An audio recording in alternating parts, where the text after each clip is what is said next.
नमस्कार शेतकरी मित्रांनो, मी ऍक्टिव्ह फार्मर आणि माझ्या शेतीविषयक चॅनल मध्ये मी आपलं स्वागत करतो। शेतकरी मित्रांनो, सध्या सगळ्या सोशल मीडियावर धुमाकूळ जो घातला आहे तो वेगवेगळ्या पिकांच्या वाणांच्या व्हिडिओने। मग तुम्ही ते व्हिडिओ बघत असाल, मग तुम्हाला प्रश्न पडत असेल की आता आपण नेमकं कोणतं वाण निवडावं। आणि शेतकरी मित्रांनो, आजच्या व्हिडिओच्या माध्यमातून मी तुम्हाला मदत करणार आहे की तुम्हाला कोणतं वाण निवडलं गेलं पाहिजे आणि इतक्या सगळ्या वाणांच्या गर्दीमध्ये तुम्ही नेमकं कोणतं वाण निवडलं पाहिजे, वाण निवडणं गरजेचं आहे का किंवा अजून कोणत्या बाबी लक्षात घ्यायला पाहिजे याविषयी मी बोलणार आहे।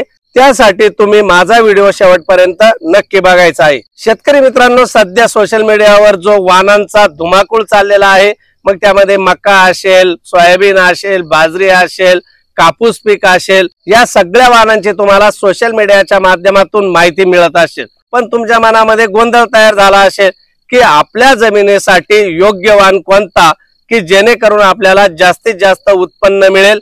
तर त्यासाठी तुम्हाला मी सांगतोय की वाणांचा तुम्ही अजिबात विचार करायचा नाहीये, तुम्हाला फक्त निवडायचं आहे कोणतं पीक आपल्याला आपल्या जमिनीमध्ये योग्य आहे। यानंतर शेतकरी मित्रांनो, आपल्याला आपल्या जमिनीचा पोत माहिती पाहिजे आणि त्यानुसारच जे रेकमेंडेशन कंपन्या करत असतील किंवा माझ्यासारखे शेतकरी करत असतील तर त्याचा विचार तुम्हाला तुमच्या जमिनीच्या पोतानुसार बियाणं निवडीसाठी करायचा आहे। शेतकरी मित्रांनो, बियाणं निवडल्यानंतर तुम्हाला मात्र त्याचं नियोजन हे A1+ करायचं आहे। त्यामध्ये तुम्हाला बियाणं पेरणी करण्यापूर्वी बियाणाची बीज प्रक्रिया करणं खूप गरजेचं आहे, जेणेकरून तुमचं 100% बियाणं उगवणीला मदत होईल। बीज प्रक्रिया केल्यानंतर जेव्हा तुमचं बियाणं रुजतं त्या क्षणी तुम्ही दिलेले जे प्रॉडक्ट आहे, जे तुम्ही बीज प्रक्रियेसाठी वापरले आहेत, ते लगेच त्याच्या मुळांचं पोषण करतं, मुळांचा विकास करतं। त्याच्यामुळे बीज प्रक्रिया करणं खूप गरजेचं आहे। त्यानंतर शेतकरी मित्रांनो, पेरणीमध्ये आपल्याला बियाणांचं जे अंतर आहे ते योग्य प्रकारे राखणं गरजेचं आहे। कारण की शेतकरी मित्रांनो, कोणत्याही पिकामधून जर आपल्याला योग्य उत्पादन जर घ्यायचं असेल तर रोपांची संख्या राखणं तितकंच गरजेचं आहे। त्यासाठी रोपांची मर होऊ नये म्हणून बीज प्रक्रिया करणं गरजेचं आहे आणि रोपांची संख्या राखण्यासाठी आपल्याला आदर्श अंतराचा नक्की विचार करायचा आहे।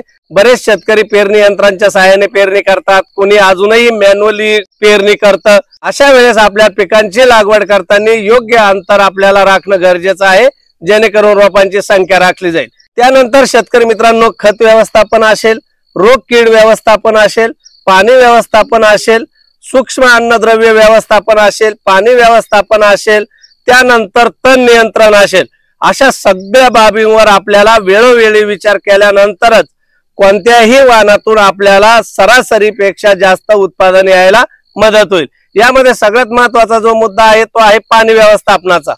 पावसाळ्यामध्ये पाण्याची जी उपलब्धता आहे ती कमी अधिक प्रमाणात होऊ शकते। कुठे अतिवृष्टी होते, कुठे पावसाने ओढ दिलेली असते, कुठे कमी पाऊस झालेला असतो। अशा वेळेस आपले पिके स्ट्रेस मध्ये जाण्याची शक्यता नाकारता येत नाही। त्याच्यामुळे आपल्याकडे इतकं पाणी उपलब्ध असेल की अति स्ट्रेस मध्ये आपण पाणी व्यवस्थापन करू शकलो पाहिजे आणि त्या दृष्टीने आपल्याला पिकांची निवड करणं देखील गरजेचं आहे। शेतकरी मित्रांनो, तुमच्या लक्षात आलं असेल की वाण महत्वाचा नसून आपण त्याचं जे व्यवस्थापन करतोय ते खूप महत्वाचं आहे आणि ह्या महत्वाच्या विषयावरच आपल्याला लक्ष केंद्रित करायचं आहे।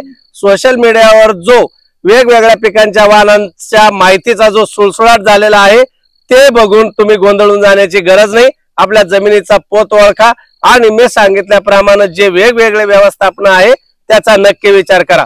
शेतकरी मित्रांनो, मला आशा आहे की मी तुम्हाला दिलेली जी माहिती आहे ती नक्की तुम्हाला आवडली असेल।